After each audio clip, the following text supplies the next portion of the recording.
Good evening, everybody. It's time again for your Rowdies Talk Radio, the Green and Gold Gospel. Hey there, little Red Riding Hood, I got a problem and it's complicated.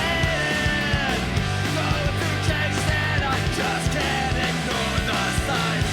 They're there now and it's so loud it hurts. Hear me growl and hear me howl when the full moon is out.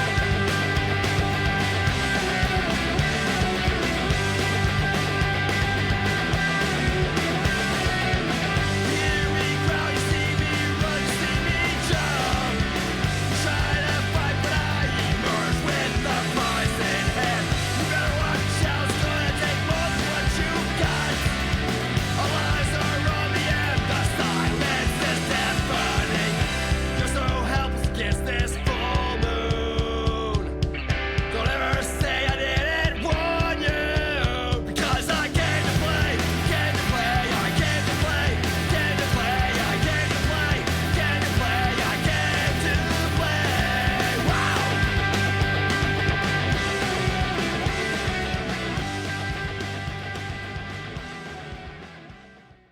Good evening, Rowdies fans, or morning, afternoon. I don't know. Time isn't real. It's a flat circle. But whenever you're listening to this, hello, hello, hello. My name is Dan. I am joined by the one man that would get lost on a one-way street, Ben Wilcox. How'd you know about I've traveled with you. I know what it's like. that? Touche. How you doing, Ben? Outside of recent results, I had the most amazing weekend. And not to go too deep, there was a Sarasota Cup going on down at the Premier Sports Complex down in Bradenton or Lakewood Ranch, whatever you want to call that area. Great complex, by the way. Incredible tournament, run really well. Tons of this is the all boys tournament. Girls was last weekend. A friend of mine from Gainesville came down. I don't get to see her enough. Got to hang with her and her son, who are in the 2012 ranks. Also got to see Jeff Herndon, who's coaching his Manatee team. Shout out Jeff Herndon. Love you, buddy. Got to see his team play this weekend, which he's doing a phenomenal job with those guys. Probably caught upwards of about, I don't know, man, it must have been about 20 games this weekend at the Fields. And basically, my youth was raised. I was raised at the Fields.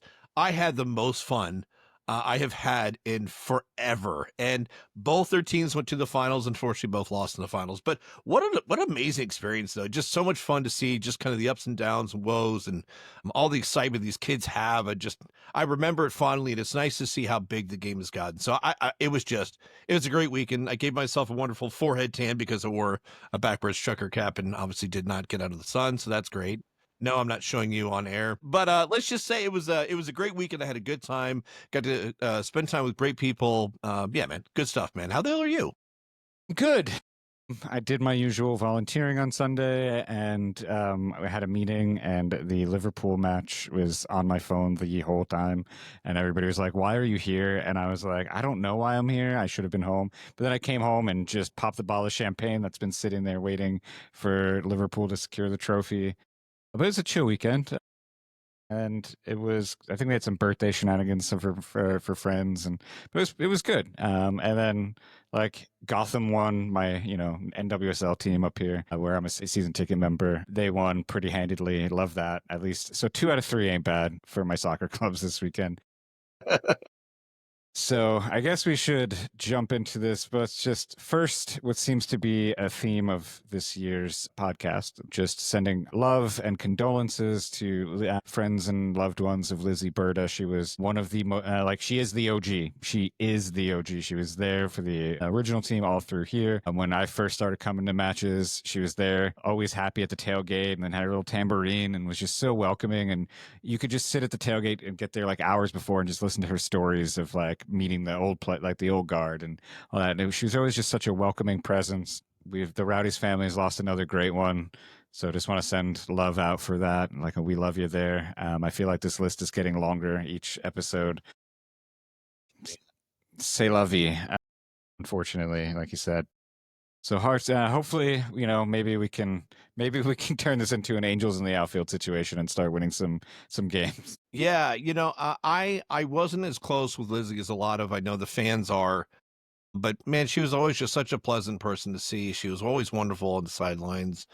Just an absolute pleasure to see and talk to, and really just embodied all things about being a fan of this team and just through the highs and lows, just continuously supporting and being there for them. So I was sad to hear that she passed. I know that she had herself a hell of a run though, and I'm gonna miss her and her little tambourine over there on the wall there. But we thank you for everything, Lizzie, and we wish you all the best and your next chapter in life. All right. Now that that is out of the way, let's get to the real depressing stuff. No, that's not true. Okay. I'm going to monologue here for a minute, and then I'm going to kick this to you with whatever.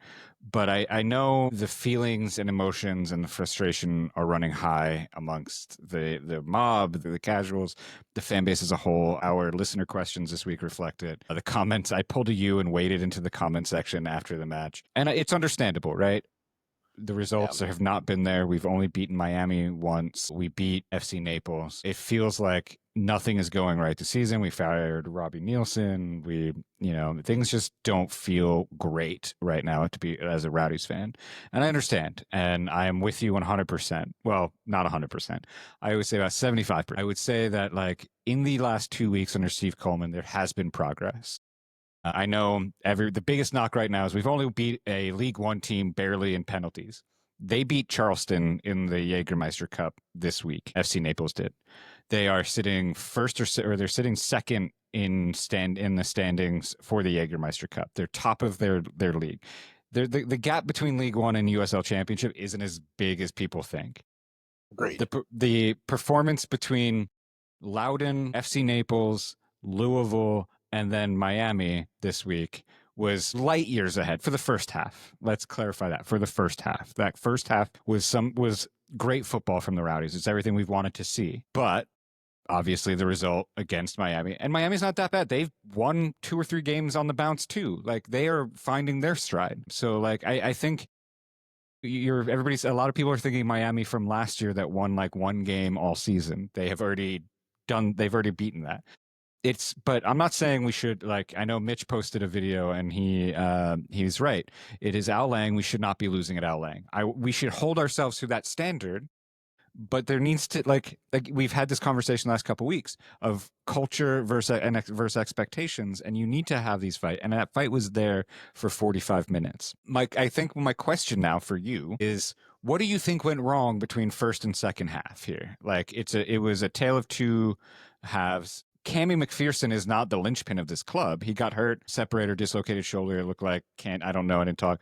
So he had to come off. We put Nate Worth in, and second half just completely came off kilter. And, a questionable, I don't want to say questionable. You could debate that penalty call on Aaron Guillen. He did get all ball. He didn't really take it. He didn't even touch the player, I don't think. But coming from behind at that speed, always going to get called. He's a veteran player. Don't make that tackle in the box. Do I like the call?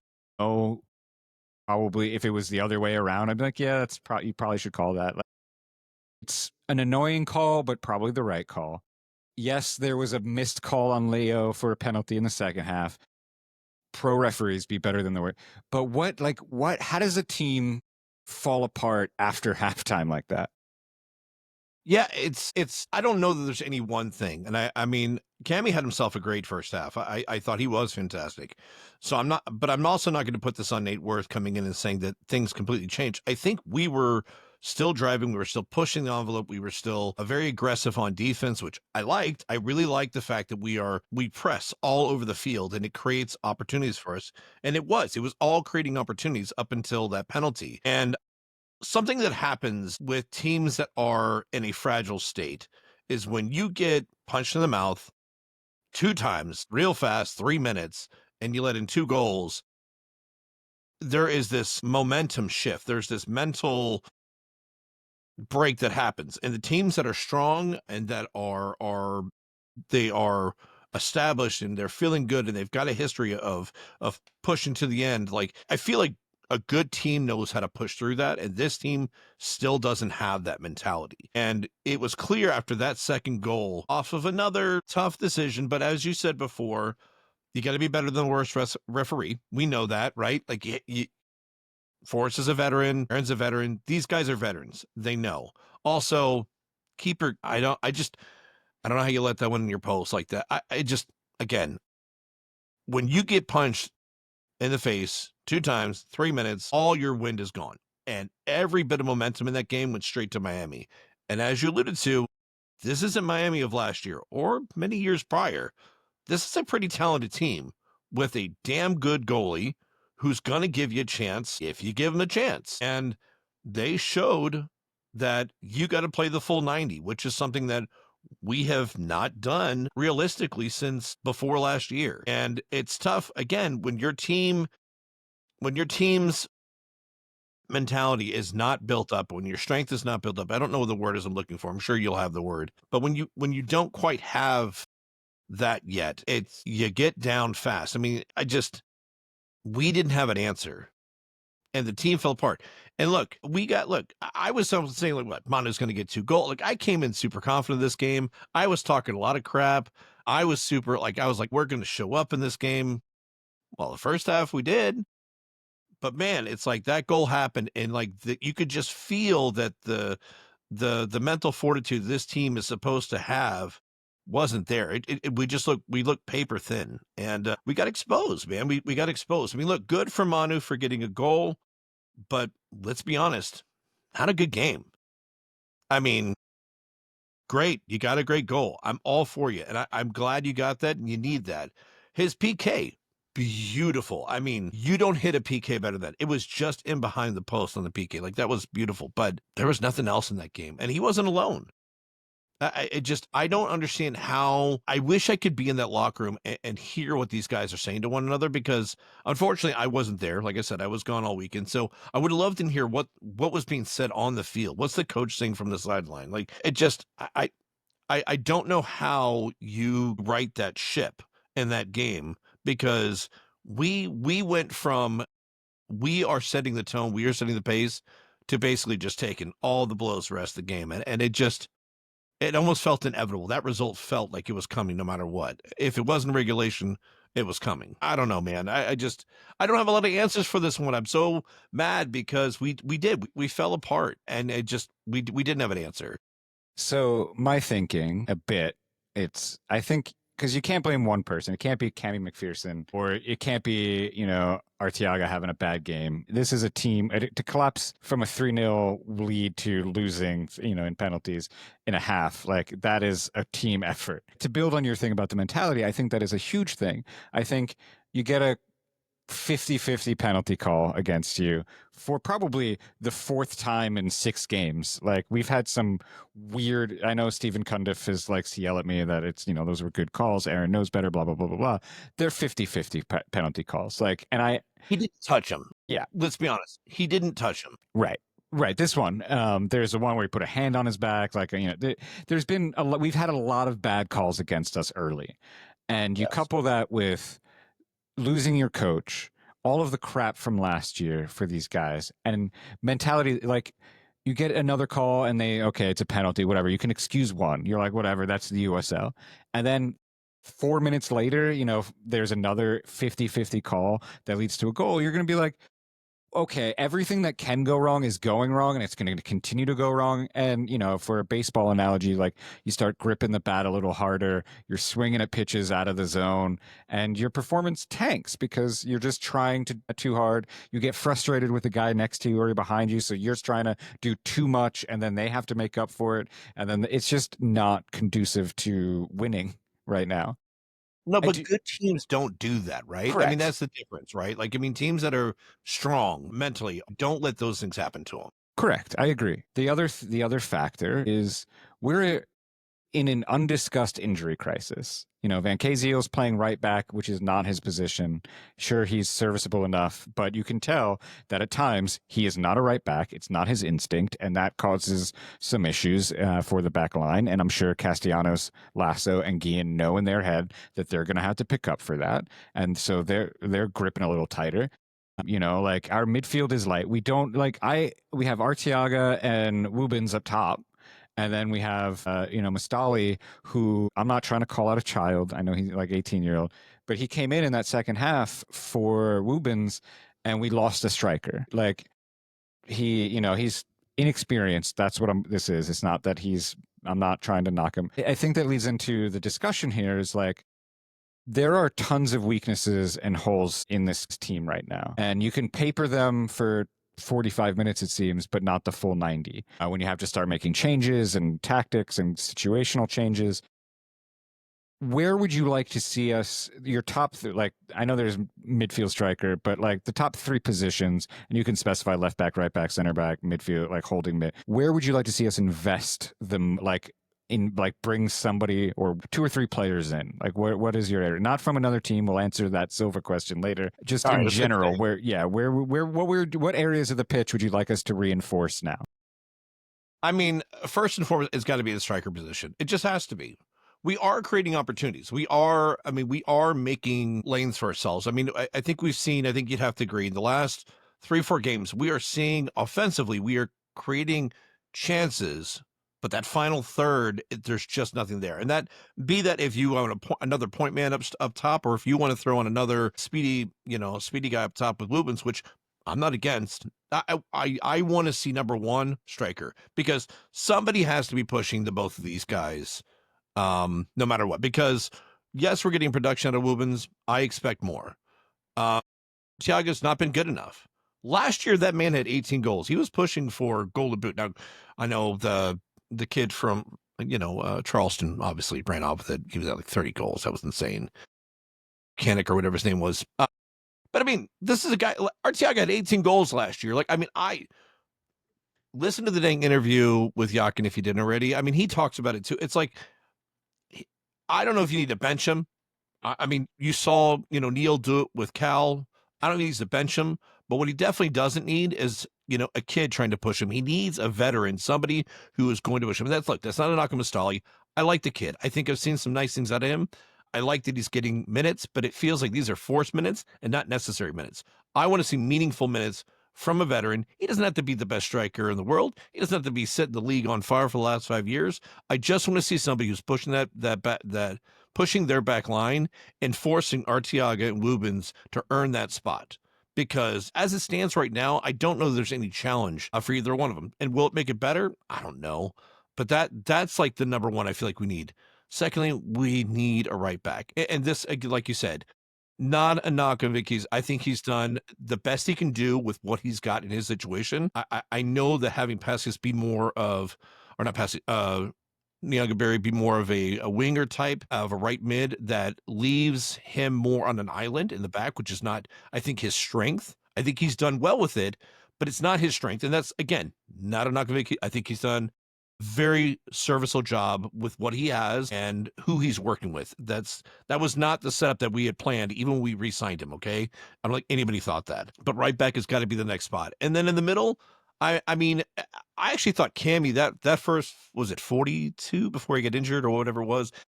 Boy, was he good. Now, obviously, he's going to be gone in May. I think his contract's up in May. If we could get a player like, we can still sign him. His contract with his parent club is up. We could still technically, once that contract's up, we can then sign him because he's on loan from the Scottish club. So once his contract with the parent club is up in May, he can then talk to anybody. But yeah, we'll have to figure that out, and hopefully, if we want to keep him, have that deal ready now. Let me tell you what, if the guy who just played that 42 minutes is who we are going to be picking up for the man of the year, I want that, because that kid was amazing. Now, I understand we want Ollie in the middle too. I think there's a way to rework the lineup to make that happen, but we definitely need, just purely for the fact that, we're hurting with Lewis being out. I don't know when he's coming back. Wyke, who I get that he's a back, but he's a midfielder. He's injured. We don't know when we're getting back. Moon's out. Bodley's out.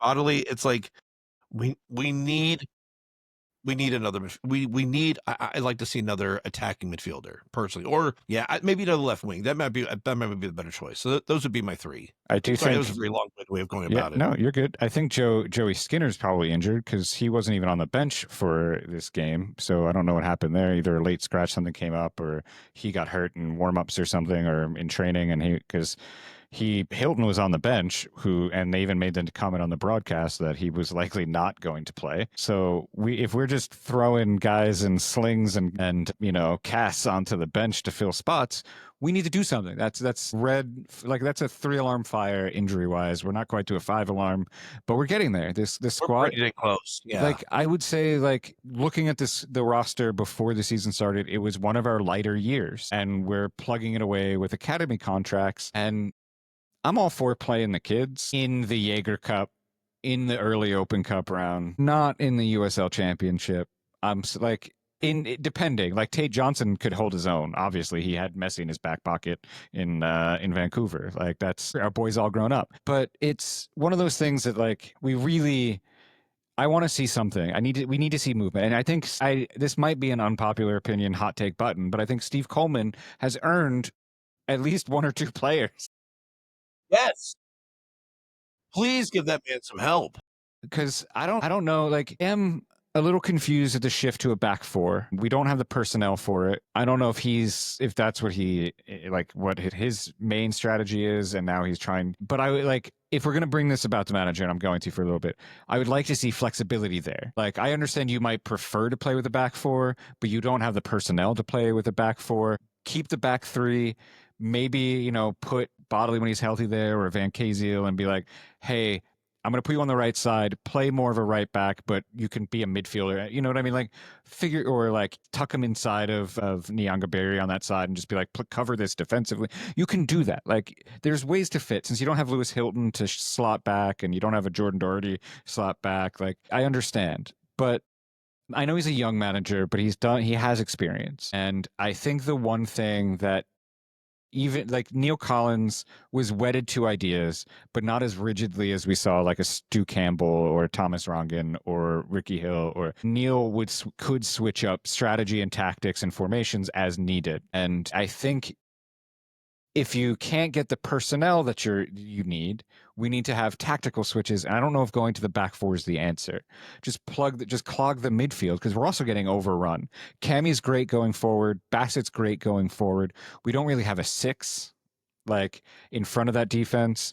But I think a 6 right back and a striker are the 3 I would want. Lewis Hilton. The only pushback I put in real quick is I think Crisostomo has been very good in that role. I think he has picked up the 6 role, even though I think it's not his natural position. And I think he's done a very, very good job. Yes, I think but that's always been the Rowdies story, right? We have a cornucopia of midfielders. We have so many, that you have to plug, because we still have, Leo Fernandez I can fit in, and Bassett. And I do think you're right. I will say you're right. Crisostomo actually has been the steady constant in the midfield since Steve Coleman took over. I wanted him there when Robbie was playing, and he was sitting him for the first few games, and his reappearance in the midfield has changed some of that midfield, has strengthened that spine a bit. You're right. If we're going to lose Cammy, I think we need a 6, because then you can have Bassett, Hilton, and Crisostomo, but right back and striker are the 2 main things. I think we have plenty of playmakers on the wings when Bodley gets healthy, and then you got the midfield is stacked. So I just need us to figure out who I think is it me, or does it feel like we don't have an identity? Like we're still trying to figure out Steve Coleman's identity, or do you see glimpses of that? Because this might be revisionist history. It's been years. I've drank a lot since then. But it felt on Neil Collins' first game, you can sense there was an identity being instilled. Different circumstances, because Neil Collins didn't take over and having to play the first place team in the next league in a cup, and then the second place and your rival, and then Neil Collins was just kind of like, okay, it was after a terrible Open Cup loss, but do you feel that Steve Coleman, you can start to see, or there's glimpses of an identity, that what he wants the Rowdies' identity to be? Yes. Where I have questions though is it because of based out of necessity, but based on who we have available, or is this actually what he wants to play? I will say the things I've been seeing more consistently since his first game to now is you're seeing that not a high press, but we're seeing a very strong press. There is strong intent to get the ball back right away. Now, I know that's everybody's intent, right? What I'm saying, though, is we are seeing an asserted effort by every player to get the ball back. We are moving, I think, more solidly as a unit up and down the field and side to side. We're not getting stretched. We're seeing more line breaking passes, which means we're getting more movement out of the top, which is something we need. I thought we were very stale under Robbie as far as that was concerned. And I think we're seeing less reliance on the wing play, just crossing into the box, which is something 3 weeks ago we were like, man, it's just get to the corner, cross the ball in, get to the corner, cross the ball in. That was a problem. We talked about it. I think we're seeing less of a reliance on that. We are getting open into open spaces. Is it counterattack soccer? Probably an aspect of that, yeah, because it's everybody knows it. Get the ball back, get up the field. I mean, look at the first goal for Woobens. That's exactly what it was. We pressed him hard, got the ball. Crisostomo plays it up to Woobens. Woobens buries the ball. I mean, look, it works. So I think we are seeing some things, but it's so hard to tell because, like you said, I mean, it's just we don't have I think an 11 that either Steve would want or that the team wants right now. It's just we are playing with what we have, and it's tough. Yeah, I will agree that one thing I noticed in the first half when things were clicking was a lot of ball movement and runs through the middle, which was like the biggest complaint for a while now under Robbie and early Steve Coleman was we didn't have that. It was everything was wing play and this run down, cross it in, and we said it several times on here that we don't have that number 9 to do that. So unless you're going to move Castellanos or Lasso to play number 9, it's kind of useless.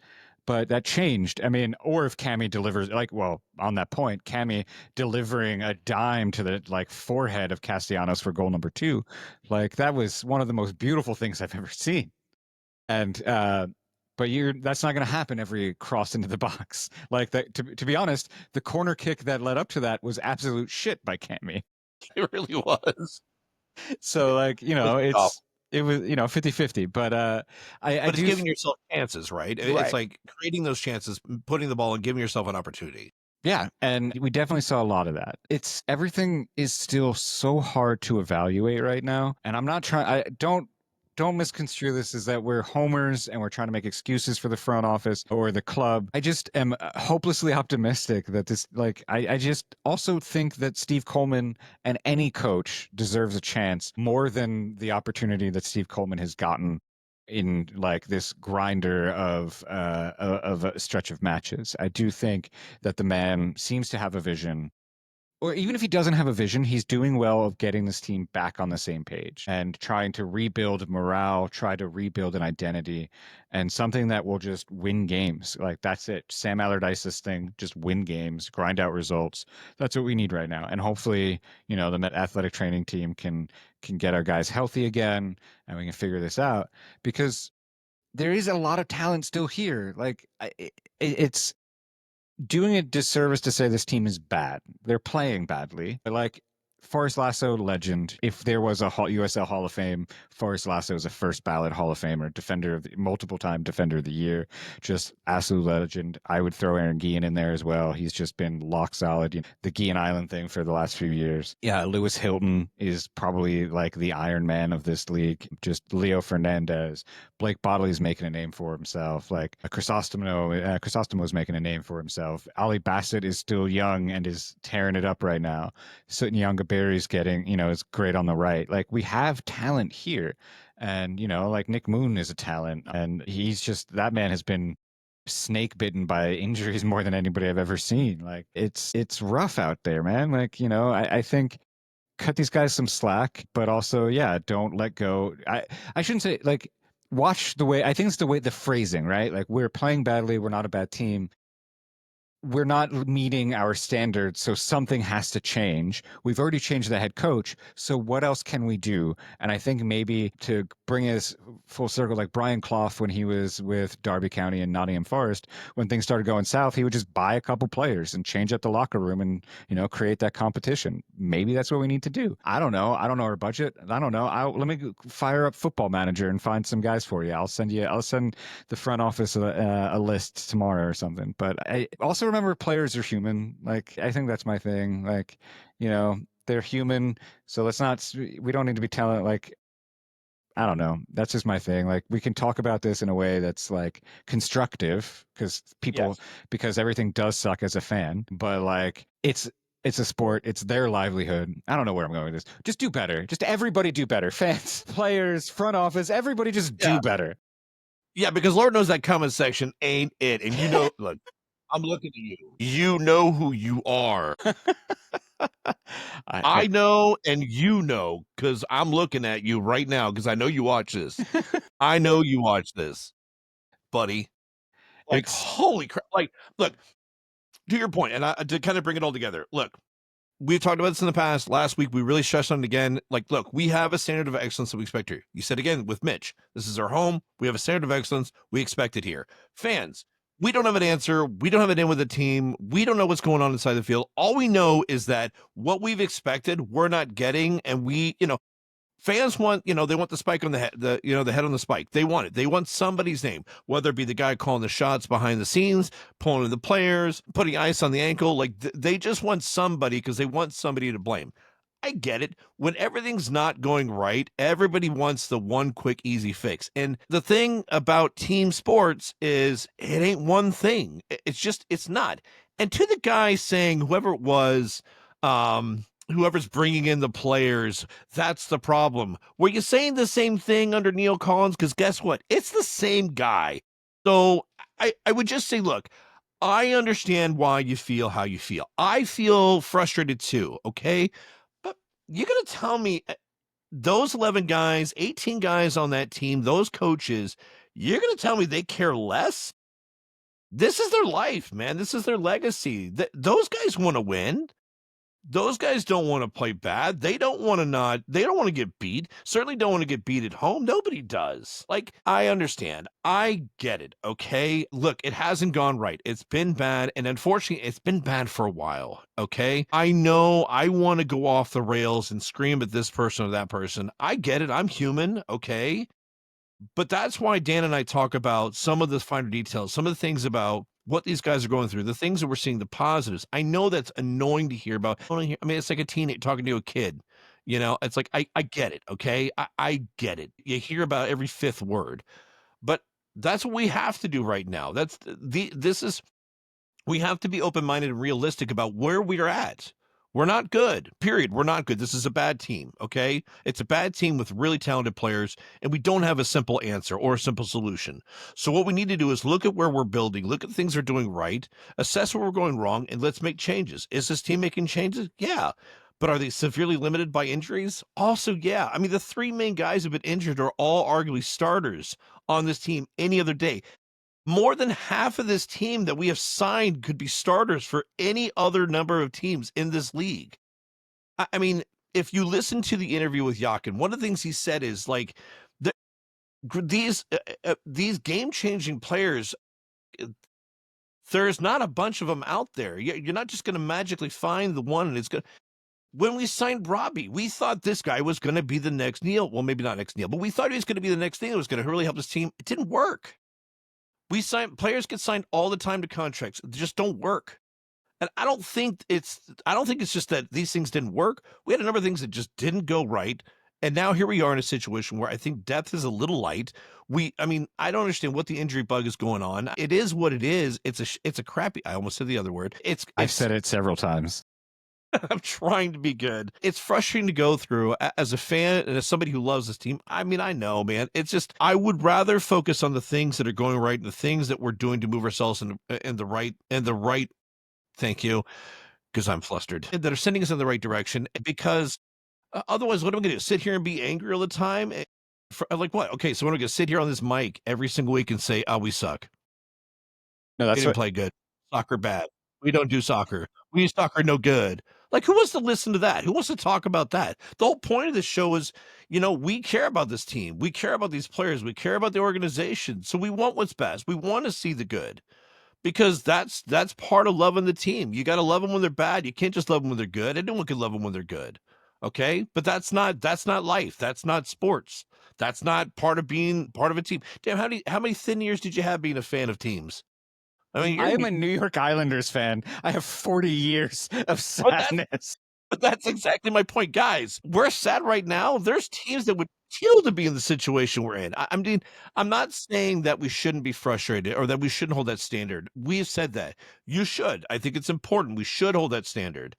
But I mean, you know what, guys? Look, we're in a tough spot right now. I mean, Steve has had the exact same amount of games that Robbie had this season. We're not even 10 games into the season. If you take out the Open Cup and the Jägermeister Cup, we're what 7 games, 6 games, 6 8 games, I believe. Like, holy crap, man! I hate to preach patience because I know some of you commented, I don't want to hear patience. Well, you're hearing it, all right? I get it, but this is where we're at right now. We either accept where we are and we move forward, or we sit here and wallow in this sadness. And I'm not about that. Yeah, no, I agree. I mean, I hate to ever give Stephen Cundiff props for anything, ever. So this really, really pains me to say. But one of the things he used to say during the show early in the season is the championship is never won this early. It can be lost, but I don't think we're there yet. I mean, yes, we lost 4 games this season due to the Jägermeister Cup. They're shifted to the group stage games. So we don't have that as long of a runway. But as we said last week, the standings are still, like, other than Loudoun, Louisville, and I think it's Charleston at the top. Other than that, it is a crapshoot. Like, we get hot, like we can do, because when this team gets healthy and comes together a little bit more, we can go on a run, you know? Like, Hartford's not great. Rhode Island's not great right now. Miami is okay. They're figuring their stuff out, and look how far they jumped. They went from dead last, and they're in a playoff spot if the season ended for some reason. Like, anything could happen, and they've only won 1 more game than us in regular season in USL Championship play. So everything can change in a blink. Like, the bottom of the table is not. Will we get a home? Like, right now, I think the goal should be a home playoff game as max. I don't know how achievable that is, but we're not going to win the East, and that's fine. You don't need to. I don't remember the last time an Eastern Conference like regular season winner went and won the championship. Maybe it was like 2 years ago, Louisville, but they lost early last year, and last year was probably their best season ever, and they bombed out. You could argue they bombed out, but like, you know, like, this league is unpredictable. Anything's possible. But again, as you said, I get your frustration. I'm frustrated. Maybe they should just skip training this week and like go karting and mini golfing and do silly team building just to forget that soccer exists for a few days and just breathe, you know? Like, maybe we have to get a little unconventional and take some pressure off. Like, hey, team building might be good because some of these guys are new. Maybe they all hate each other right now. Lock them in a room, and like one of those break rooms where you just smash shit for 45 minutes. Let them all have one of that and then come out and have a therapy session. Maybe put, I don't know, Ryan Helfrich or Nico or I don't know, or Brian Alt or somebody, and get the season ticket holders that want to either at Al Lang or at a bar or something and do a town hall, have people, you know, vent their spleens and let them take it, like, you know, and have answers of what's going on behind the scenes. Like, what is the process of finding a new coach or finding players? Like, those are questions that can be asked and should be asked. Like, I think people invest enough time and money that, like, maybe they should have that something. I don't know. I'm not saying, you know, like, we have a right to their time, but if that's something they want to do, to maybe give people like a release valve, which is what I try to make this show, like what we try to do here. And as you said, like, if you guys could start playing better so the show could be more fun, that'd be great. Yes. Like, do it. I don't care about trophies. Do it for us. Like, I'm tired. I mean, look, I'll fight for this team regardless, but it's a lot more fun to fight for a team that's fighting back. And maybe that's not the best analogy, because the team, I think, is fighting, but it's almost like, were we worse than we thought we were? But it was being kind of maybe glazed over. We just didn't quite notice. I mean, I don't know. If that's the case, if we are worse than we thought, then maybe we should have kept Robbie, because he was doing a good job of disguising that. But I mean, that's the problem is we look better. Yeah, I agree. I said it before, and I'll say it again. I want to give them a quarter. We're coming up to that now. Of course, that's a collective quarter of the season. But to the thing that you said, which is, look, you're not winning the league right now. You can lose it, yes. But I would rather go through this fight now. Go through this fight and figure out. Let's do all the things we're going to do wrong. Let's figure it out. Let's beat each other up right now. You know, and let's get that solved, because if we can take the second half of the season and start putting together a complete 90 and really making a good push, okay, even if we don't get a home game, we get ourselves in the playoff. Look, that's half the battle, man. If you just get yourself to the playoffs, and again, the top 8 teams get the spot. I have every reason to believe that we will be in the 8. I still believe that, even with as bad as that second half was. I absolutely believe that first half team can just find a way to put 90 minutes together. I absolutely 100% believe we're going to be in the playoffs. And if you just give yourself a chance and can go in hot, anything can happen. Look what happened with Orange County when they beat us in the final. Why do you have to go there? Not because that one hurt, but Yeah. it's true. Yeah, no, I 100% agree. I think you just have to get to the dance and see what happens. And to your point of, I'd rather face the adversity now. You learn how to do it. You come together now, than go get hot early and then face these stumbling blocks and not know what to do. And so say if we won all of these games and then bombed out before the playoffs and didn't make the playoffs, would that be better? Like, no, it all sucks. But I agree. I do think we're going to make the playoffs. I do think we can win because the playoffs are short. They're not 2 legs. They're not, like all these things. It is a coin flip each week. And I think that this club is capable of winning that coin flip. It hasn't been going our way. It has been I do think it is, we've talked about it, the first episode is a very unlucky season so far. And and that is a frustrating thing to say. I know there is responsibility on the coach and the players, blah blah blah blah blah. I agree. I think we've established that already. But I think it has also been so unlucky that don't blame them for kind of going, well, what else is going to happen? I clearly didn't touch the guy and got all ball, but what else is going to happen? This guy puts a free kick in the top corner on a bad penalty. What else is going to happen? Because I do think even in that second half, as bad as that collapse was, the guys didn't stop fighting. They were still pushing. And they wanted to win. And Leo should have probably had a penalty call. And we wouldn't have had to go to penalties. Things are not in our favor. The stars are not aligned for the Rowdies right now. And I think taking a breath, acknowledging we're not good, acknowledging that some tweaks and changes need to be made, but I think Neil was able to get away with a lot of this because we had faith in him for what he did. And Steve Coleman hasn't earned that yet. And, that's fine. I get it. We just signed him from Loudon this offseason. Don't know who he is. He doesn't have deep American, USL soccer roots. It's not like we hired Bob Lilly and we're like, what is going on? Right. Steve Coleman. We hired an unknown for all purposes. And I think that was part of the problem with Robbie, right? We kind of ganged up on Robbie kind of early in this, even last season, halfway through, because he doesn't have the American roots. People might not be familiar with his pedigree. And, let's back the new coach and see what happens in another few games. We do have a league game this week. I would love to. Winnable game. Yeah. Debatably a winnable game. I don't know if they've made a coaching hire. I haven't seen anything, but I think they're being interim coached by former Rowdy Eric Avila. That's right. Oh man, I completely forgot about that. Who last time we saw play here, I think he broke his leg. Poor guy. And now he's coaching the worst team in the league from that worst state in the nation, Alabama. See, I would much rather spend this hour making fun of Birmingham, Alabama, than complaining about how bad we are. Because no matter how bad we are, Alabama is worse. Yeah. I mean, have you smelled Alabama going to Alabama from Florida? Yeah. It smells horrible. It's awful. I don't know why it exists. Why would anybody want to live in Alabama? I mean, no, thank you. Could you imagine playing soccer and getting a call that says this team in Alabama wants you to play for him, and you'd be like, ew, no, I'll retire. Yeah, pretty much. Yeah, no, I'm with you. So I did think it is Eric Avila still. Yep. You're right. I mean, but look, and I was looking at their numbers. I mean, honestly, their numbers damn near identical. They fired our coach or their coach right before we fired ours. I think,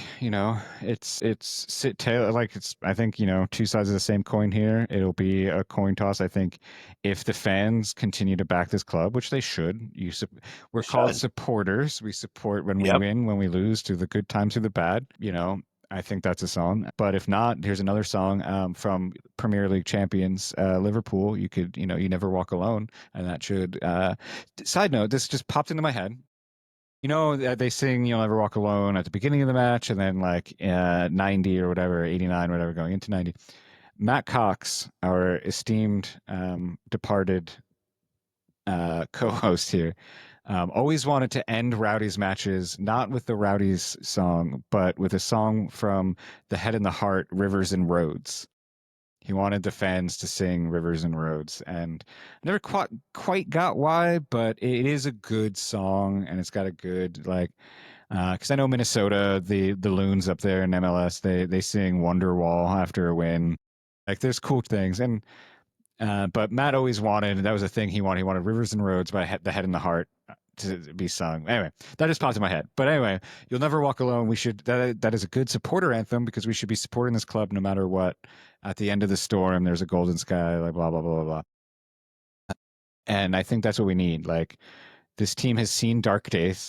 After Stu Campbell lost that Open Cup game in Jacksonville, and morale was so bad. We've told this story here, I think, before. Matt and I had players texting us apologizing for that performance. We're not there. We're not in that dark day anymore. Like, I don't think. I think there should be anger and frustration after this match on Saturday.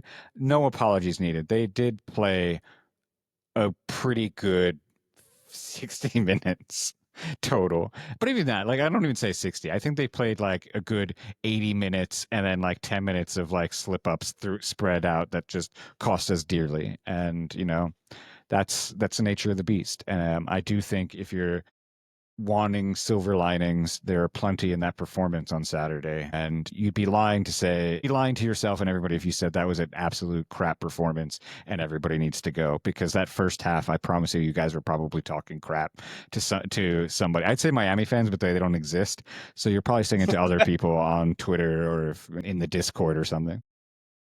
I mean, look, even Broadco's like going to that half. I mean, it was just like there was nothing negative to come out of that first half with. There was nothing. That was a complete half. To me, and since we haven't played a complete half like that all season long until now. I mean, if you're looking for silver linings, that is one. The not being able to finish a game, that's not new. That is a problem that has plagued us for a while. Part of it is just a lack of depth. Part of it is a lack of time. Part of it is a lack of organization. Part of it is a lack of killer instinct. But I think these are all things that we can overcome. There isn't a player on this team that I don't believe doesn't have the ability to take us where we want to go. I don't think there's no player on this team that I'm like, I want him gone. There's not a player on this team that I want off the team, because I think they all are putting effort in. I think they're all working hard. I think they all want to win, and I believe they want to win. So go ahead. I was going to say, and I think I kind of lost it. Okay, this is what I was going to say. Lack of depth. When things started going wrong, we didn't have people to come on to steady the ship. We don't have the depth to be like, all right, pull off Wubens or Arteaga and throw in another defensive midfielder. We don't have that right now. So you can't fix tired legs. You can't change momentum. You couldn't put a game changer on to shore up something that's lacking, or to bunker down, to change that end of like control the game tactic. It did feel by putting Leo on, and I forgot who came on with him, but it did feel like we were trying to shift to more of a possession play, but it just was maybe a little too. It was right after the second goal scored. Leo came on, and my brain is failing me. I'm getting old. I write this stuff down. Mustali came on. It was another. I think it was another veteran guy, I believe. I don't know. I could look this up. My computer. I'm sitting on a computer. Yeah, two of us, and I have no idea. Yeah, no. Regardless, it did feel like we were trying to go from the more counter, the faster pace, to a more ball control play through the team and possess the game more. Obviously, I mean, and it worked. We just got hit on a counter with a great ball that switched the field, and nobody was covering the guy on the back post. Nate Worth or Van Kaziel just missed that guy, and he was able to slot it home. It sucks, but we just don't have the players to shore up tired legs and to shift to control a game like that. I do think a couple more pieces are necessary. And on that note, it was asked of us. Let's say those three subs were Leo, Nate Worth, and Endry Mustali. I thought there was another person that came in. No, that's all it's got. Oh, yeah. Yeah, that's it. Maybe I was, but I was going to say, because we don't have that depth and it was asked of us, what player or players would you take from another team that would help the Rowdies? So okay, and we've talked about this before. I am not really big on following the whole league. That was never a skill set of mine. So I came home today and I really put some thought into it. I kind of dug through some numbers and I kind of looked at teams that are modeling where I think we are lacking, or where I think, if to your most recent point, if we want to bring somebody on, when we need somebody to reinforce or be able to make a change in tactic or to bolster up an area where we're getting beat, I thought these are the players I thought would do well. And my first one was a striker from Birmingham Legion, Ronaldo Damas. Now, for those that do know him, this guy has been consistently a 15-plus goal scorer every single season. He is Wubens-esque. He's obviously more established within USL. He is I would say, dare say, veteran of the league. He's been around for a few years, but he is phenomenally, he's smart.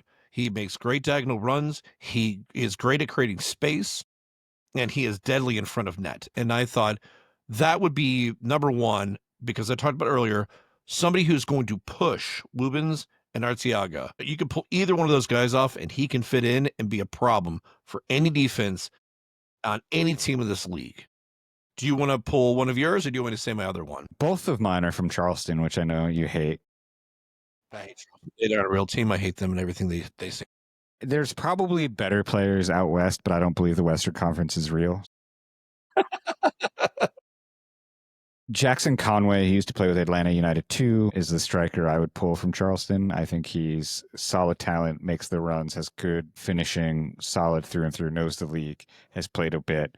So Jackson Conway is my first striker need, and so I'll kick it back to you. I went with a defender, somebody who is a veteran of this league. He has been playing at a high rate for a long time and been very successful with a very successful team. And that is defender Sean Tosh from Louisville City. He is a right back. He is an older guy, but he is also up, I think, this season, the most minutes played by a player in the USL, which I think speaks to his durability, which is obviously something we're lacking at this year.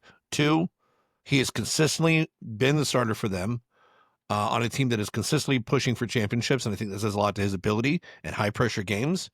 And three, he knows this league. He knows the players. He knows he's going to get it done. He's been getting it done a long time. He would be the other player I'd want to bring in.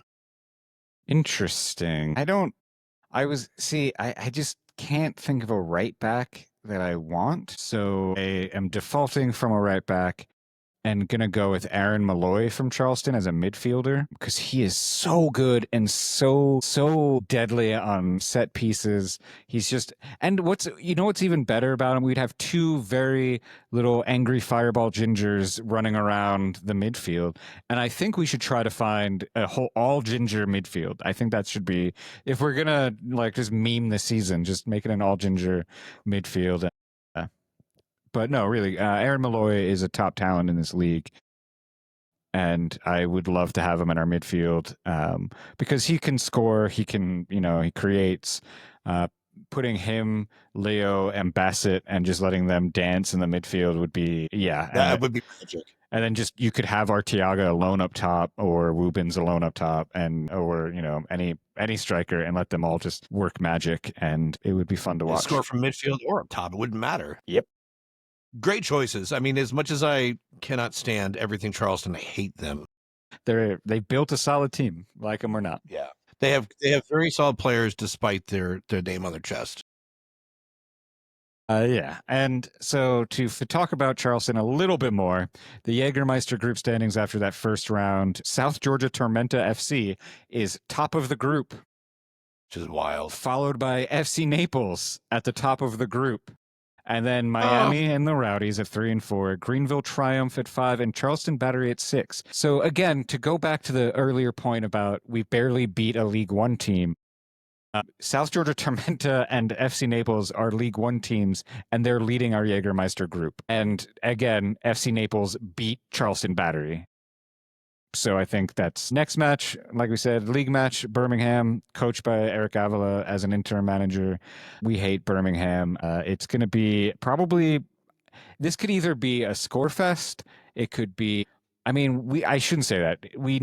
They're always like 1-1, 1-0, 0-0 draws. They're never, Just grind out games. but two new coaches, two interim coaches trying to sort some stuff out, create their own identity. So maybe it changes. Highly doubt it. I don't know. We're not in the business of predictions unless you want to be. I don't. I can't. I try not to be a numbers guy because that's just I don't want this show, or I don't want to be that guy.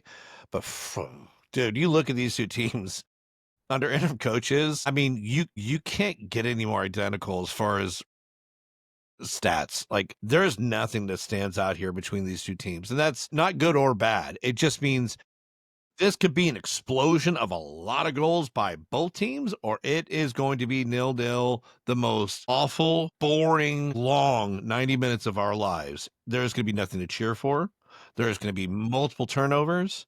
It is going to be like one shot on goal, and it's going to be because it ricocheted off of a defender, not from our goalie. Don't start. It's going to be, there's no way to say. I could throw a prediction out. I'm going to say 1-0 Rowdies. I don't have a clue. I have no idea, because who the knows at this point? Yeah, I think the best way to describe it is a soup sandwich. It's just going to be, who knows? There is some crazy USL stat that like the home team wins like an absorbent amount of like percentage of the time. So yeah, I think betting on the Rowdies like a 1-0 will probably be it. I would like to see a 2-3-0, but I don't know. That never happens against Birmingham. And because we said this, it's going to be like a 6-4 game or something crazy, like goalkeepers not needed. But I do think you're right. I think it's going to like a 1-0 Rowdies is the hope. But it'll be a soup sandwich of a game. It's just going to be messy. Nobody's going to come out looking great. But like you said, we've settled this, and now the Rowdies are going to be unstoppable giants and just be absolutely dominant. But then so is Birmingham, and it's going to be just two juggernauts that are the anything but juggernauts of the league, beating the crap out of one another for 95 minutes because there's going to be extra time. You know what? I'm going to be at this game, so I kind of hope it is, because it'll make it go. It'll be a lot more exciting, because I got to say, man, and kudos to you fans that are able to keep it rocking for a full 90 on just a drudge of a game. It's tough to watch those. Even there's sometimes I'll just go in my office and I'll watch it on TV. I'll be honest. So I really want I want this to be a good game, because I want that first half to not be a fluke. Obviously, we don't know anything about Kim. Have we heard anything about Kim? Is anything? I haven't heard anything. I don't know. I would assume that he's out for a few games. Yeah. I don't think that kid pulls himself off that field if he's ready to go by another week. I don't see it. I think you take him off precautionary regardless, because we were up 3-0 halftime. But yeah, we don't know. We'll see. Maybe Nate Worth gets his first start in the league this season. Not a bad. He's a solid kid. I mean, I like Nate. Yeah. Look, the more minutes he gets, the better it is for him. Yeah. He's going to get better the more. I mean, that's the downside of a kid, right? They need minutes. Yep. Let's end this show on a different note, which is also, there was an article that came out like a week ago saying the mayor and some consultants want to demolish Al Lang and create a new waterfront area downtown. I personally, they said by 2028, I think they wanted to get that going. It is already like almost mid 2025. They have to get a referendum. You know, I don't know when the Rowdies lease is up. I mean, I think that would be the first step to see what happens if they don't renew the Rowdies lease, which if the council doesn't. But that has to go to a full vote. So if Rowdies fans do live in St. Pete city proper, like I would pay a lot of attention to that. Yeah, like you, Ben. So you don't have to be too politically engaged, but be civically engaged enough to know when that referendum comes up. And maybe start making a couple calls to your St. Pete council person and be like, hey, I saw this article. Don't do it. Like just put some pressure there. I don't think it'll be hard to see it happening. I don't know if just be like, do you guys really want to be the St. Pete elected officials that lose baseball and soccer in this city? Like, is it worth it? I will say on the flip side, Al Lang is not the long-term solution for this club. The stadium is falling. Even the renovations from the hurricane, It is falling apart. You know, we could use an actual stadium, whether it's on that site or somewhere, hopefully still downtown. I think the Rowdies deserve to stay in St. Pete. I know there's the Tampa proper, which would never really get off the ground, but there's the people on the other side of the bridge that want the Rowdies in Tampa so bad. I think, again, I hate to give Steven Tecundiff credit. He's probably right that eventually the Sun and the Rowdies are going to find a mutual property and groundship, but I hate that. I don't know if that's going to happen, but that's probably likely. I highly doubt that, if I'm being honest. Really? Because based on what I know, I don't think so. I mean, the owners of the Sun are leasing us the Tampa practice facility. Like, there's entwining that's already happened. I don't think we play. The Rowdies. I don't think we play were at Blake. Yes, I don't think we play at Blake High School. I think we get like a soccer thing that's not out of school. I don't think the Rowdies downgrade there, but that's a future problem. I know certain things about not this specific deal, but just inner workings of the team. And I would just say I don't think that's likely, but anything's possible. I mean, truthfully, soccer is the biggest small group of people you're ever going to meet. There's a lot. These circles all talk to one another all the time. I mean, it just. Yeah, I don't want it. I want the Rowdies to have their own stadium. Outlying is not the solution, and I really don't think the Rays or Bill Edwards or any ownership group that comes in after the Rays will have the money and the sway for the city to give up prime waterfront property to build a stadium like that. That is, and also, do we want that? Hurricanes are a thing. We saw what happened. Do you want to build this premier facility? The view is great, but is it really you don't have, unless there's mitigation things which will drive the cost up for the stadium. We don't need it. We don't need the waterfront. Focus on the pitch. Sure, it makes Morgan's job taking pictures and Andre's job taking pictures great. It makes them easier and beautiful background. Sure. And it gives Sudal something to do when he's not paying attention to take his 3,000 pregame photos of the sunset. Plus I get to ride my bike to the stadium, which I love. I think there's aesthetic reasons to do it, but I don't think it's needed. As long as it stays downtown St. Pete, I would be content. And for me, when I lived in Florida, I was up in Pasco, so either side of the bridge, it didn't matter. It was still an hour drive. I just like St. Pete more than I like Tampa, and I don't think the city of Tampa should have all of our sports teams. Yeah, I'm with you there. And look, as somebody who now makes that drive across the bridge on a regular basis because I go to GMS all the time, that's George Steinberg Field for those that want to know. As somebody who's GMS quite often, I drove there this morning in the middle of, rush hour traffic. It's not that bad, guys. It's really not. And as long as it stays local, I mean, ultimately, that's what matters. What I does St. Pete fit my lifestyle better? Absolutely. I love St. Pete. I love what lifestyle? Drinking your Ensure Shake while watching the Golden Girls, you old bastard. Golden Girls. Matlock. I don't know what you watch. Matlock. No, none of the above. I don't watch TV. Perry so there Mason. you go. How about them apples? Who? What? No. This is awful. These are all terrible. You know what I do, honestly, and I'm probably like all of you. I put on YouTube and I doom scroll TikTok. That's how I roll. I don't do any of those things.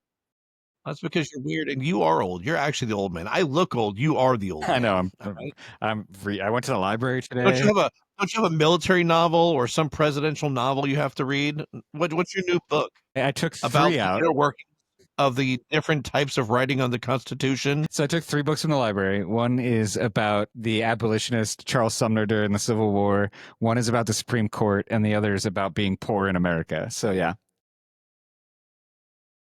I might have the gray. He's the old man. All right. I ride my bike. I walk. All right. I listen to music with my glasses because they're metas. Here. I watch TikTok. I'm just weird and whatever. But I mean, yeah, I look old. I ain't old. All right. I'm a child. Well, that's true. I feel like we end every show. Every show, I'm just making fun of you for being old. I don't know why this is the ending now. That's fine. It's a valid thing to do because, quite frankly, that's what we do in real life. So there you go. That's true. Yeah. Hey, look, guys. Side note: thanks for all the engagement and stuff. We've been seeing all the questions and stuff come up on the pages on social media, on Spotify, YouTube, all these things. Really appreciate all the support. Things have been steadily growing. We're seeing that you guys are really putting more time into listening. We really appreciate that. We love hearing back from you guys. You know, we are going to continue doing with more interviews. Please go check out the Yachengraph interview. Really proud of the way that thing came out. It was a really good interview. I felt, obviously I did it, but I really feel like Yakin came across very well. He had a lot of great information. I really wanted to step back and allow him to kind of share his knowledge and let you guys have a chance to kind of have an inside seat with somebody who really understands not just the league, what it is to be a player, what it is to actually perform in this league, and to actually go through the highs and lows, because that's not something that any of us know, but somebody like him does. He has a very, full background in soccer, and I really wanted him to really give him the platform to just kind of drop a lot of knowledge on people that just don't get to know these things. So please go check that out. Go listen to it. We've got more coming. I've got more in the works. There's definitely more happening. So just thank you guys for all that. We really appreciate it. Yeah. I mean, it's why we do it. I wouldn't have picked this microphone back up again if I didn't think it was worth it, because people wanted more. Like, I think with everything that happened, having conversations about how much the show, people just latched onto the show, just reinforced my belief that, like, we should be doing this and we should be here. And I mean, don't get me wrong, I enjoy talking to Ben. I do that anyway, so this show is a lot of fun, and I'm glad people still, after all these years, keep wanting more.